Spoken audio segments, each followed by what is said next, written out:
Hi everyone, I am Professor Collins and this is the Excel workshop. So today with the Excel workshop we will be going over analysis of variance. This is also known as ANOVA. And so today we're going to be focusing on calculating and interpreting ANOVA. And just a quick overview of what ANOVA is used for.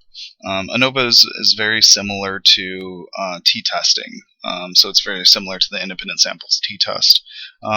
It's sort of an extension of the independent samples t-test, where the independent sample t-test can only have is testing means across two independent samples. ANOVA is two or more independent samples.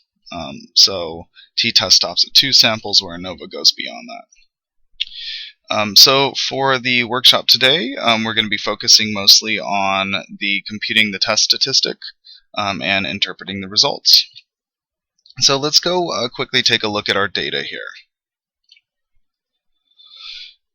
And as you can see, I have the data set up into three different columns. Now this is where, when we start getting into some more of these advanced statistics like ANOVA, where other packages such as SPSS are a little easier to use, because in this case we sort of had to set the data up in a different way compared to something like SPSS. And that's simply because of the way the output and the data analysis function works. So anyway, let's take a look at this research question here. So say I'm interested in the number of zombies killed, and particularly, so say there's a zombie apocalypse, right? And I'm interested in the number of zombies that were killed by the different types of weapons, right? And as you can see here, there are people using flamethrowers, rifles, and axes.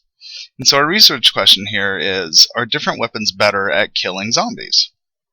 So we have to state our assumptions, which are typical, and then we need to state the null and research hypothesis. So our null hypothesis is that the flamethrower equals the rifle equals the axe, right? So there's no differences across those in terms of the ability to kill zombies.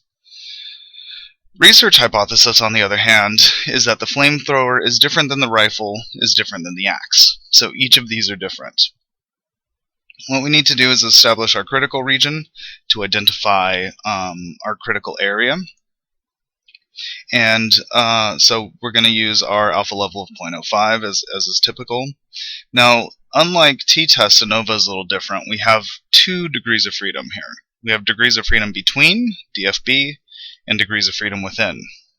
Degrees of freedom between is calculated using this formula here. The sample size minus k, and in this case k is the number of groups. So we end up with a degrees of freedom of 24. Degrees of freedom within is number of groups minus 1. So in this case we have 3 groups, minus 1 equals 2. And in every stats textbook, there's going to be what's called the F table, right? So F is going to be our statistic here. And we find our critical region of 3.40. So now what we're going to do is we're going to compute our test statistic. So in order to do that, we're going to go to our data, and we're going to click on data analysis. And we're going to find our ANOVA single factor. So the single factor means we only have one variable that we're measuring here, right? So let's shrink our little button here, and we'll highlight our data. Now notice there's different sample sizes across the different groups, and that's completely fine with ANOVA, as is with independent sample t-test. Do that. Okay, and we want to make sure we have this little grouped by columns here, meaning that each column is its own group. Labels in first row, and we keep our alpha level of 0.05. Now we'll call this worksheet. Our output will get put into a different worksheet, and we'll call this ANOVA results, and we'll click OK. And it pops up, our data pops up, or our output pops up. And so what I'm going to do here is I'm just going to come steal still these two boxes here and plop them in here. Alright, so that way we can see sort of what's going on, and I'm going to blow these up. And now you can see that we have our results here. We have our summary statistics or descriptive statistics. Our count is our sample size across each group, and then our average is our mean, right? So for the flamethrower, average is about 1,355 zombies killed. For the rifle, it's about 1,144, and for the axe, it's about 987. So looking at these three, we might conclude that there are significant differences across the three groups. So now what we need to do is actually look at our data. And so we have our sums of squares, and so this is why something like ANOVA is a lot better to use than hand calculations. And that's because in ANOVA you have all of these different calculations that really can become overwhelming to calculate by hand. So you have things like sum of squares, mean squares, your F statistic, and all of those can become overwhelming to calculate. So that's why something like Excel is really nice. And so if we take a look at our data here, the three main pieces we're looking for are these. And I'll just highlight these. Our F statistic is our F F observed. Right, so most books will call this F observed or F statistic, and this is our identified statistic, right? This is our observed statistic based on our data. And the question we're trying to identify is this number greater than this number, right? So again, this is our critical value, which is highlighted here, and this is our p-value. So in all cases, right, we're looking for our p-value to be less than 0.05 or less than our alpha. And we find here that our p-value is less than our alpha, right?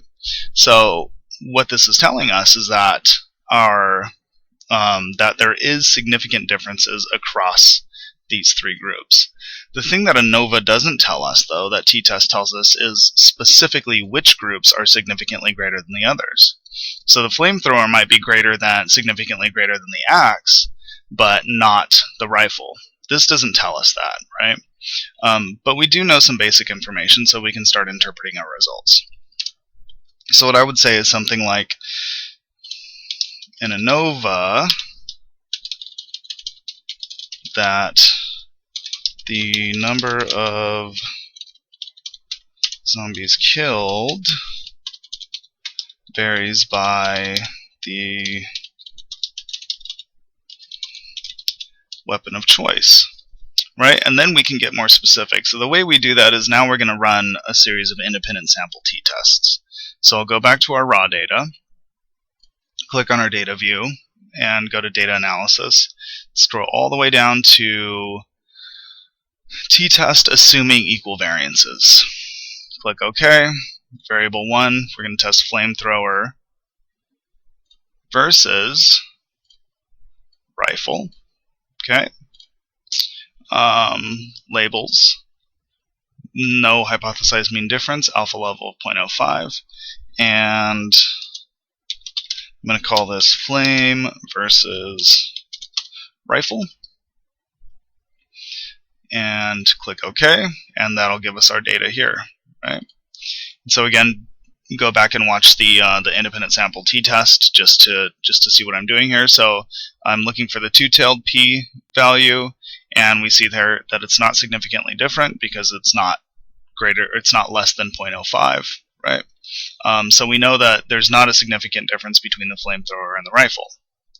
So let's go back to our raw data. Now let's check out flamethrower versus the axe. Okay, take a look here, do the same sort of thing. So we have our flamethrower here. Now let's check out our axe. Okay.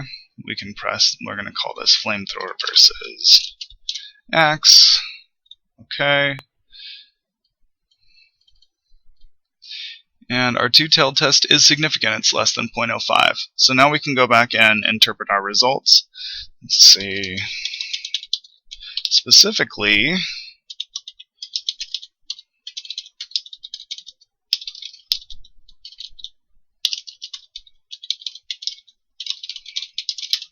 to the axe. Okay, so what we see here is where I'm being a little more specific with my interpretation. An ANOVA identified that the number of zombies killed varies by the weapon of choice. Specifically, flamethrowers kill more zombies compared to the axe. And then now I want to test our final group, which is the rifle versus the axe. We haven't tested that yet. So we have our axe here now. We'll grab our rifle and we'll click OK. And that's fine, right? So now we're looking at rifle versus axe, and that is not significantly different.